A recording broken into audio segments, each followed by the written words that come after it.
Уже более 2 миллионов заболевших ОРВИ и гриппом зарегистрировано в Казахстане. И, как оказалось, это еще даже не пик.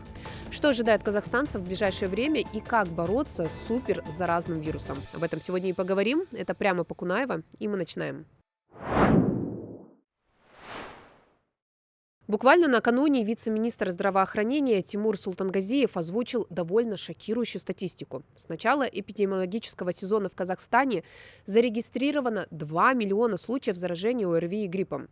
Подавляющее большинство заболевших, около 60-70%, это дети. Отмечу, что это только официально зарегистрированные случаи.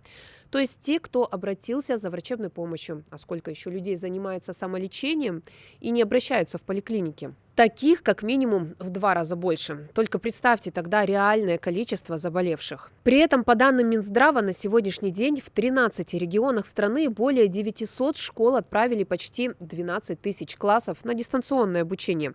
Это порядка 250 тысяч детей.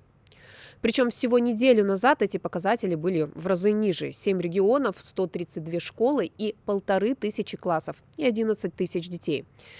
В министерстве же уверяют, что ситуация пока не критична и в рамках среднегодовых значений. У нас ежегодно в Республике Казахстан регистрируется до 4 миллионов ОРВИ и до 2000 гриппа ежегодно.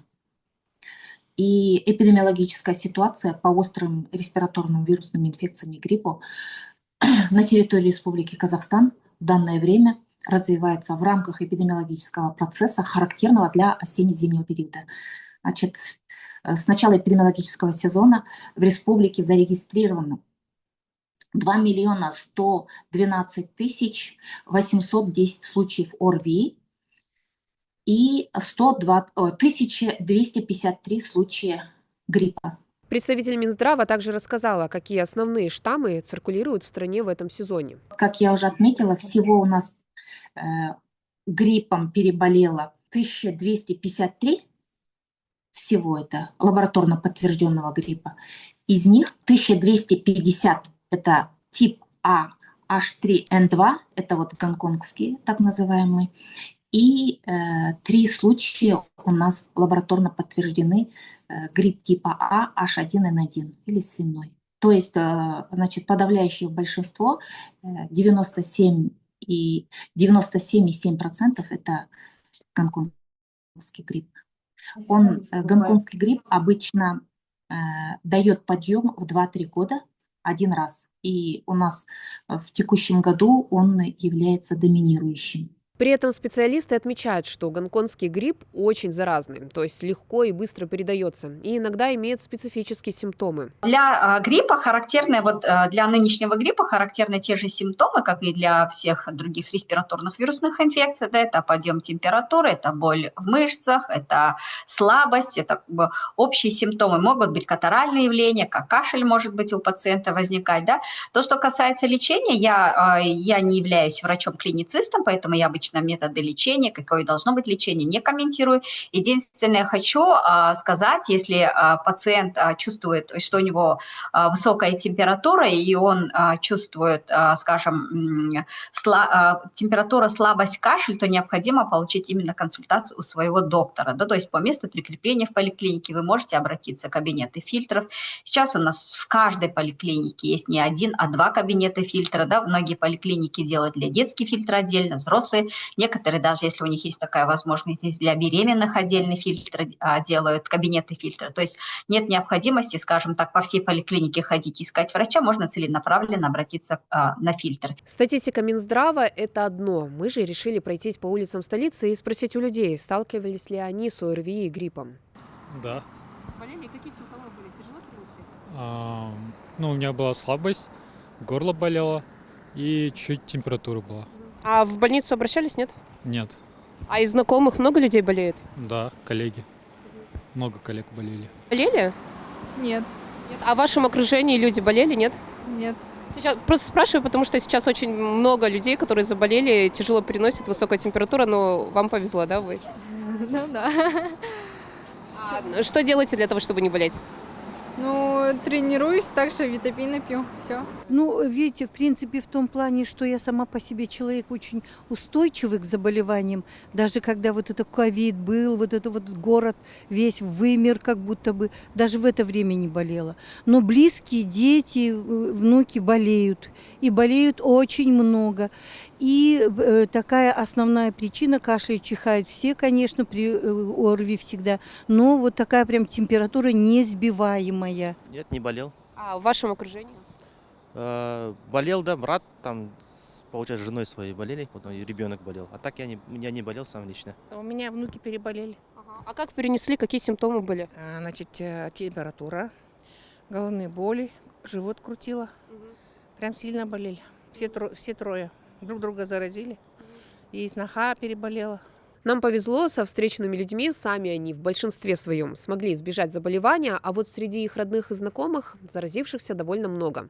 Спросили мы у экспертов, какие осложнения могут дать те штаммы, которые сейчас курсируют. На сегодня можно сказать, что у нас грипп циркулирует интенсивно, рост заболеваемости, да, мы отмечаем. И по сути того, что мы не зарегистрированы, у нас еще как бы летальных случаев от гриппа, то есть это говорит о том, что грипп, по крайней мере, мы управляем этой ситуацией, да, то есть он вызывает осложнения. Грипп, в принципе, он сам по себе, он всегда чреват осложнениями. Это какие осложнения? Это как пневмонии. Это одно из, наверное, первых таких очень часто встречающих осложнений. Это менингиты. Менингоэнцефалит – это серозные менингиты, это вирусная инфекция способна вызывать, да. Это отиты, то есть вплоть до того, что она может привести к тугоухости, может приводить, да. И самое, наверное, грозное осложнение – это летальный исход, то есть это смерть пациента. И кто больше кто больше подвержен, наверное, этим осложнениям, да, то есть это в первую очередь лица с хроническими заболеваниями, да, то есть это в основном лица старше 60-65 лет, у которых имеются сердечно-сосудистые заболевания, у которых имеются хронические заболевания легких, у кого имеется эндокринологическое заболевание, онкологические заболевания, да, и это дети первого года жизни. Есть и не очень хорошие новости. По данным Минздрава, то, что сейчас происходит, это еще не пик сезона. По прогнозу ВОЗ у нас в текущем эпидсезоне вообще преобладать будут вирус гриппа H3N1, H1N1 и грипп типа Б. И по многолетней динамике мы можем сказать, что у нас всегда сезон начинается с гриппа А, и он своего пика достигает с конца ноября, полностью декабрь, и идет постепенное снижение к первой декаде. Первые 2 недели у нас с января идет снижение, и после этого снижения у нас уже включается другой тип вируса, это вирус типа Б, и в основном он поражает уже тех лиц, которые чаще находятся дома или в закрытых помещениях, в закрытых организациях длительного пребывания. Это в основном пожилые. Но он протекает менее, так скажем, агрессивно, чем грипп А. То есть еще больше месяца вирус будет активно распространяться и пойдет на снижение только в январе. А там, глядишь, и вторая волна. Радует, что по прогнозам все же она будет менее агрессивной. Есть и еще один нюанс. В столичном акимате сообщили, что помимо заражений в Астане растет и число внезапных осложнений из-за неправильного лечения острых респираторных вирусных инфекций.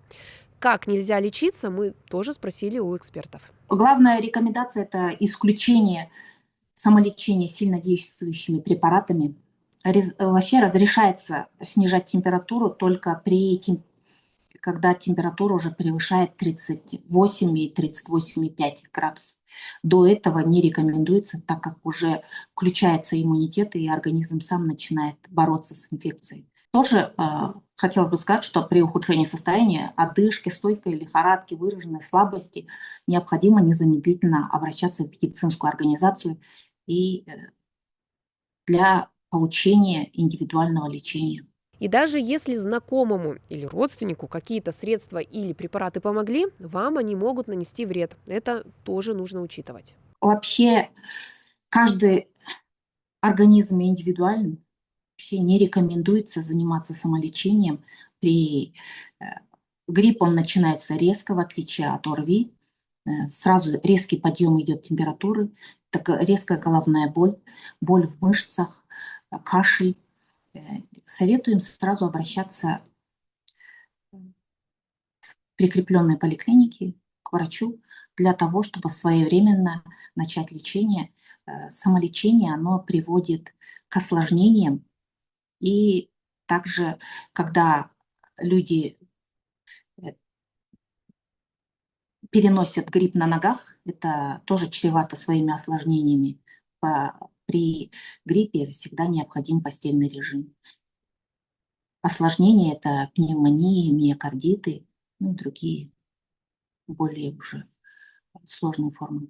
Самый эффективный же способ борьбы с заболеванием – это укрепление иммунной системы. Как именно это делать, рассказали эксперты. И по иммунной системе, знаете, сейчас очень много рекомендаций, обратно-таки мы не будем говорить там, это рациональный режим. Да, труда, отдыха, да, когда мы должны сопоставить, скажем так, мы должны достаточное время отдыхать, чтобы наша иммунная система своевременно реагировала, да, то есть на те же вирусы она должна быть, то есть у нас должно быть рациональное питание, то есть это соотношение жиров, белков и углеводов, да, это мы должны больше здоровой пищи принимать, через продукты питания, да, витамины принимать, и это сон, когда наш организм, это то время, когда он восстанавливается и отдыхает, то есть у нас должны быть силы для того, чтобы, скажем, бороться с инфекциями. На просторах интернета мы нашли рекомендации от врача-терапевта по протоколу лечения. Но опять же напомню, что это только в ознакомительных целях. И назначения все же должны делаться индивидуально и врачом. На сегодняшний момент в Астане, в Казахстане, во всех городах большая распространенность вирусных инфекций, таких как грипп, парагриппы, энтеровирусные инфекции и гонконгский вирус. По протоколам лечения самый лучший препарат одобренный – это Тамифлю, Осельтамивир. Помимо этого, во всех аптеках есть его аналоги. Это Намидес, например, Осельтавир, Релинза и многие другие. Вот, спрашивайте в аптеках аналоги. Гематодин, его принимают по схеме. 2 таблетки 3 раза в день в первый день, во второй по 1-4 раза и в третий день по 1-3 раза в день и так далее, до 5-7 дней. Затем еще есть ингаверин, который применяется по 1 капсуле в день. Вот. Помимо этого я рекомендую гулять на свежем воздухе, сейчас прекрасная погода. Добавьте биодобавки, такие как витамин D в суточной дозе до 2000, витамин С 500-1000 грамм в сутки, в зависимости от того, ребенок это или взрослый, цинк. Можно добавить также АЦЦ. Вот это как детоксикатор нашего организма, улучшает состояние нашей печени, а также отхаркивающий эффект. Ну и не забывайте, конечно, о мерах профилактики, таких как маски, мытье рук, ну и, естественно, вакцинация. И поэтому, когда мы рекомендуем специфические меры профилактики, как вакцинация, мы в первую очередь обращаем внимание на людей группы риска. Вот эти пациенты как раз-таки они составляют группы риска. И первоочередная рекомендация о том, чтобы они должны вакцинироваться. Да, вакцина не всегда может защитить вас от инфицирования, потому что сама по себе у вакцины защитный эффект может быть 70-75%, да? Но она защитит как раз-таки от госпитализации в отделение интенсивной терапии или же мы говорим реанимационное отделение. То есть она защищает от осложнений. Гриппа. Ну, у нас на сегодня все. Желаю вам крепкого здоровья и берегите себя.